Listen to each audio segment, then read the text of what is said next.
तीन टाइप्स होती हैं बेसिकली, स्पोरिलेशन, वेजिटेटिव प्रोपगेशन एंड एपोमाइक्सिस। अब ये इंपॉर्टेंट क्यों है?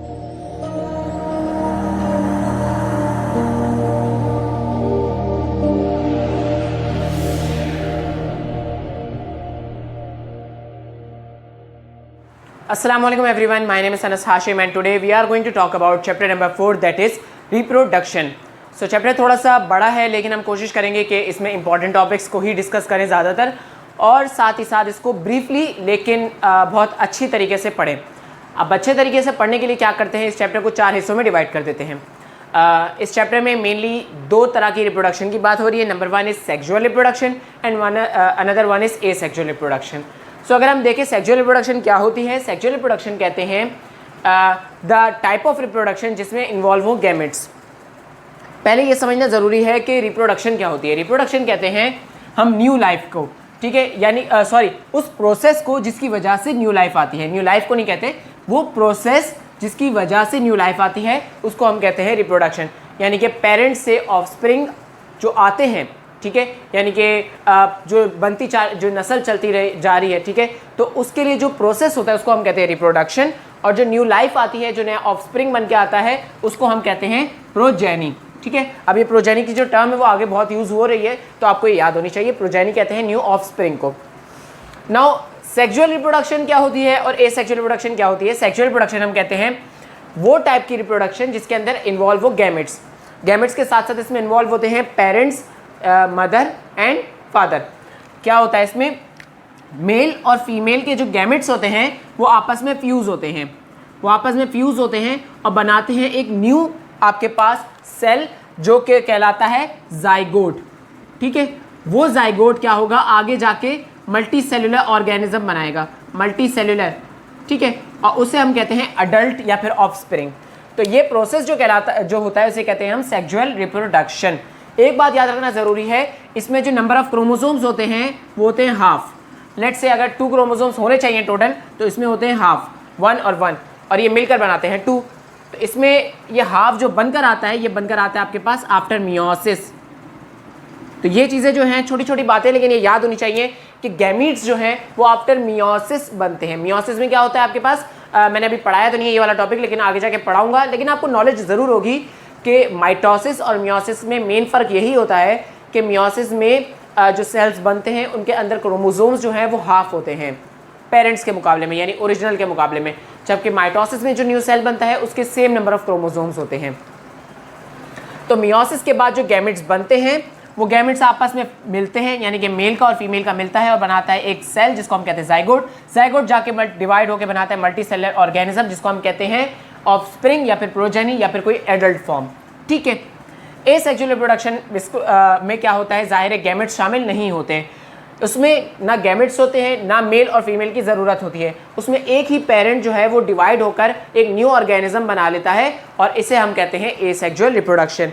इसमें बेसिकली आसान सा काम यही होता है कि आपके पास एक सेल वो आगे जाके डिवाइड होकर 2 सेल में कन्वर्ट हो जाता है। जो जितने नंबर ऑफ क्रोमोसोम इसमें होते हैं उतने ही दोनों में होते हैं, तो इसको हम कहते हैं माइटोसिस, ठीक है।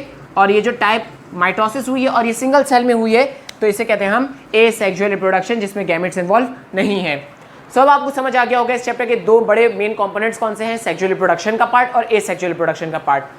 क्योंकि हम प्लांट्स, एनिमल्स और ह्यूमंस सबको पढ़ते हैं तो हम इस चैप्टर में सबसे पहले हम पढ़ेंगे प्लांट्स को, देन हम पढ़ेंगे एनिमल्स को एंड फाइनली ह्यूमंस को। प्लांट्स में हम सबसे पहले पढ़ेंगे एसेक्सुअल रिप्रोडक्शन, देन हम पढ़ेंगे सेक्सुअल रिप्रोडक्शन। इसी तरीके से एनिमल्स और ह्यूमंस में भी चलेगा। जाहिर है ह्यूमंस में एसेक्सुअल रिप्रोडक्शन नहीं होती, ह्यूमंस में सिर्फ सेक्सुअल रिप्रोडक्शन होती है। तो अगर एसेक्सुअल रिप्रोडक्शन इन प्लांट्स की बात करें तो प्लांट्स में एसेक्सुअल रिप्रोडक्शन 2 तरीके से हो सकती है, या तो नेचुरली या फिर आर्टिफिशियली। आर्टिफिशियली का क्या मतलब, यानी कि इंसान खुद उसको उस रिप्रोडक्शन को करे। अब वो किस तरीके से करता है वो आगे जाके बात आपको समझ आ जाएगी, लेकिन अभी फ़िलहाल हम बात करते हैं नेचुरली प्लांट में एसेक्सुअल रिप्रोडक्शन कैसे होती है। यानी कि प्लांट में जो रिप्रोडक्शन हो रही है उसमें पेरेंट्स की ज़रूरत नहीं है, गैमेट्स की ज़रूरत नहीं है, प्लांट बगैर गैमेट्स के रिप्रोडक्शन कर रहा है, और ये बहुत काफ़ी मेजर प्लांट्स में होती है, ठीक है। तो 3 तरीके से इसकी 3 टाइप्स होती हैं बेसिकली, स्पोरिलेशन, वेजिटेटिव प्रोपगेशन एंड एपोमाइक्सिस। अब ये इंपॉर्टेंट क्यों है? क्योंकि आपसे पेपर में पूछा जा सकता है कि कोई प्लांट दे दिया जिसमें हो रही है स्पोरिलेशन, आपसे पूछेंगे टाइप ऑफ रिप्रोडक्शन कौन सी है, तो आप बता दें एसेक्सुअल रिप्रोडक्शन है, कौन सी है, नेचुरल है। होता क्या है इसमें, बेसिकली एक आपके पास प्लांट होता है, ठीक है, प्लांट के ऊपर होते हैं मौजूद स्पोर्स, ठीक है, स्पोर्स, छोटे छोटे स्पोर्स, आपको पता नहीं क्या होते हैं वो स्पोर्स, या फिर सीड्स भी हो सकते हैं, लेकिन स्पोर्स की बात हम कर रहे हैं। स्पोर्स जो हैं वो हवा के जरिए उड़ के यहाँ से निकल जाते हैं, ठीक है, और जाके किसी और सॉइल में जाके एडजस्ट हो जाते हैं। जिस सॉइल में वो जाते हैं वहाँ जाके ग्रो होके एक न्यू प्लांट बना लेते हैं, ठीक है, एक न्यू प्लांट, और एक इस तरीके से न्यू प्लांट बना लिया।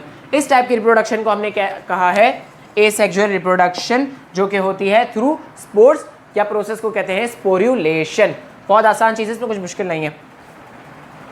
अनदर टाइप है हमारे पास वेजिटेटिव प्रोपगेशन।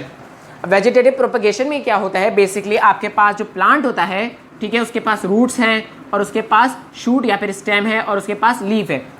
तो प्लांट क्या करता है, अपना ही एक पार्ट कट करता है और उसी को साइड में ग्रो करके एक और प्लांट बना लेता है, ठीक है, यानी कि अपने ही पार्ट को कट करके एक और नया प्लांट बना लेना। प्लांट जो ये प्रोसेस करता है इसको हम कहते हैं वेजिटेटिव प्रोपगेशन। और इसकी कॉमन एग्जांपल है आपके पास पोटैटो, ये याद रखना है, क्योंकि पोटैटो जो है वो वेजिटेटिव प्रोपगेशन से होता है। बेसिकली प्लांट का जो स्टेम है वो निकल के गिरता है और वो सॉइल में जाके ग्रो होकर एक न्यू प्लांट बना लेता है। ये पोटैटो की एग्जाम्पल बेस्ट है इसमें। इसके अलावा आपके पास है एपोमिक्सिस। एपोमिक्सिस में आपके पास है डेंडेलियंस, ठीक है, नाम याद रखना मुश्किल हो जाता है हमेशा। डेंडेलियंस की एग्जांपल बहुत कॉमन है, और इसमें क्या होता है, ये बिल्कुल स्पोर्स की तरह होता है, लेकिन इसमें थोड़ा सा फ़र्क ये है, इसमें ओव्यूल शामिल होता है। इसमें शामिल होता है ओव्यूल। प्लांट के अंदर मौजूद होते हैं ओव्यूल्स, ठीक है, लेट्स से यहाँ पे ये ओव्यूल मौजूद है, लेकिन इसको ज़रूरत नहीं होती किसी स्पर्म की, ठीक है। क्या होता है बेसिकली नॉर्मल रिप्रोडक्शन में, क्या होता है, स्पर्म आता है, ओव्यूल में जाता है, दोनों फर्टिलाइजेशन करते हैं और फिर नया प्लांट बनता है। यहाँ फर्टिलाइजेशन नहीं होती, फर्टिलाइजेशन के बगैर है, तो मैं फर्टिलाइजेशन लिख के इसको क्रॉस बना रहा हूँ ताकि आपको याद रहे। फर्टिलाइजेशन नहीं होती इसमें, नॉर्मल ओव्यूल जो है वो खुद ब खुद ग्रो होने लगता है और बना लेता है एम्ब्रियो, ठीक है। वो एम्ब्रियो ऊपर जाता है और आपके पास डेंडेलियंस से, डेंडेलियन प्लांट की एग्जांपल दी हुई आपको, डेंडेलियंस में जाके यहाँ से थ्रू एयर यहाँ से निकल जाता है। और इसी तरीके से जैसे कि स्पोर्स करते हैं, ये एक सॉइल में जाते हैं और सॉइल में जाके ग्रो हो जाते हैं एक न्यू प्लांट में। तो इस तरह की जो रिप्रोडक्शन होती है इसको हम कहते हैं एपोमिक्सिस। नेक्स्ट हम बात करते हैं आर्टिफिशियल की। आर्टिफिशियल में क्या क्या चीज़ें शामिल हैं आपके पास, एक नंबर 1 शामिल है कटिंग एंड नंबर 2 है टिश्यू कल्चर। अब टिश्यू कल्चर जो है वो एक बहुत एडवांस मेथड है, लेकिन कटिंग जो है वो बहुत कॉमन मेथड है जो कि हम आर्टिफिशियली यूज़ करते हैं ताकि प्लांट्स की ग्रोथ करवा सकें। हम क्या करते हैं, हम प्लांट का कोई भी पार्ट, कोई भी हिस्सा उठाते हैं, ठीक है, from roots to stem to leaf, ठीक है, कोई भी पार्ट उठाते हैं, उसको फॉर एग्जांपल यहाँ से कट किया हमने इस पार्ट को और उसको एक और नई जगह पे जाके इंस्टॉल कर दिया या लगा दिया, वहाँ से फिर प्लांट ग्रो होना शुरू हो जाता है। अब ये काम जो है ये प्लांट खुद नहीं कर रहा है, ये काम हम खुद कर रहे हैं, तो ये थ्रू ह्यूमंस हो रहा है, तो इसको हम कहते हैं artificial type of asexual reproduction, ठीक है। सो इसमें ज़्यादा कुछ मुश्किल नहीं था समझना। इसके अलावा आपके पास है टिश्यू कल्चर। टिश्यू कल्चर में क्या होता है, बेसिकली आपको कल्चर का अगर पता हो, टिश्यू कल्चर का अगर आपको आइडिया हो, क्लोनिंग का आइडिया हो, क्लोनिंग क्या करते हैं इसमें, बेसिकली इसमें कोई भी प्लांट का एक टिश्यू उठाते हैं, ठीक है, प्लांट में से एक टिश्यू निकालते हैं, उसको लेबॉर्ट्री में, लैब में, फ्लास्क के अंदर, ठीक है, लाइक फॉर एग्जांपल लीफ का एक टिश्यू उठा लिया और उसको लिक्विड्स के अंदर रखते हैं और वहाँ इसको एक्सटर्नली क्या क्या चीज़ें देते हैं, हार्मोन्स देते हैं, ठीक है, और इसके अलावा इसको आप सारे एंजाइम्स वगैरह और सारी चीज़ें, न्यूट्रिएंट्स सारे सप्लाई करते हैं, न्यूट्रिएंट सप्लाई किया, ठीक है। इस तरह की जो आपके पास टिश्यू होते हैं उसको फिर पहले वो ग्रो करते हैं, ग्रो करने के बाद क्या करते हैं, फिर उसको एक अच्छी सॉइल में जाके इंस्टॉल कर देते हैं, डाल देते हैं, ठीक है, और वहाँ से फिर प्लांट जो ग्रो होता है वो होता है थ्रू टिश्यू कल्चर, या फिर इसका दूसरा नाम है क्लोनिंग, या फिर इसका एक और नाम है टेस्ट ट्यूब, ठीक है, टेस्ट ट्यूब कल्चर। तो 3-4 नाम है इसके, टेस्ट ट्यूब कल्चर, क्लोनिंग या टिश्यू कल्चर। इस तरीके से भी प्लांट की एसेक्सुअल रिप्रोडक्शन होती है। अब टिश्यू कल्चर में बाज़ औक़ात पूछ लिया जाता है कि इसके फ़ायदे क्या हैं और नुकसान क्या है। फ़ायदा तो ये है कि आप एक स्पेसिफिक प्लांट को बहुत सारी जगहों पर ग्रो कर सकते हैं, लेकिन नुकसान ये है कि इस तरह के जो रिप्रोडक्शन करवाते हैं टिश्यू कल्चर की, तो इससे इनफर्टिलिटी हो जाती है। इनफर्टिलिटी किस में हो जाती है, प्लांट में, यानी कि फर्दर खुद से ग्रो नहीं कर पाता, तो ये एक इसका डिसएडवांटेज है। So that's all about the asexual type of reproduction in plants. Now we are going to talk about sexual reproduction.